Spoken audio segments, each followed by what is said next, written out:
Katie, Ashley, and Alex here with Tuesday's Student Roundtable, and today was Dabo Swinney's weekly press conference. And today he seemed to have a lot of passion and intensity for his players. Ashley, what was your take on that? Yeah, so he was definitely really fired up about a lot of situations today. We heard him discuss Ryan Carter and JD and Judah Davis. Basically, in the past, people have questioned, if they really deserved a scholarship from the beginning. A lot of JD and Judah Davis come from their dad, and a lot of people say, they don't deserve to be on their team. It's just because their dad's on it. But, they have started to prove us wrong. Like every single game they've been a part of at Clemson University. Last week, J.D. Davis was the lead tackler for Clemson. I think he had 11 tackles against Virginia Tech. And then you saw him got his first career sack against Auburn. It was a huge sack and a huge play for the Tigers. And also, Judah Davis starts on special teams every single game. And Coach Swinney mentioned earlier that, he started on special teams. Everybody always asks, are you a starter?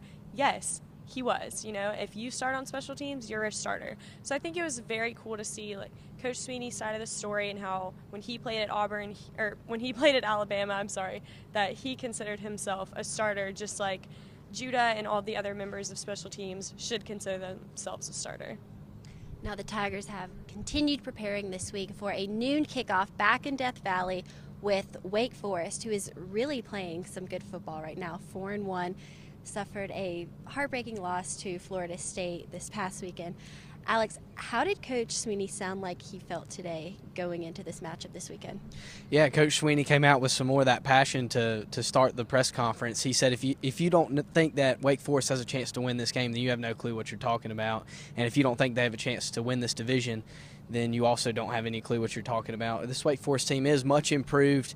They aren't the same caliber as a Clemson team, and then last week again they lost to Florida State in a heartbreaker, and that's a Florida State team that's a shell of themselves. But John Wolford's played well this season, 947 yards passing, 8 touchdowns, has only thrown 1 interception. He's rushed for 332 yards. Dorian O'Daniel talked about John Wolford. They didn't get to face him last year because he was injured, but talked about how he's a threat to run.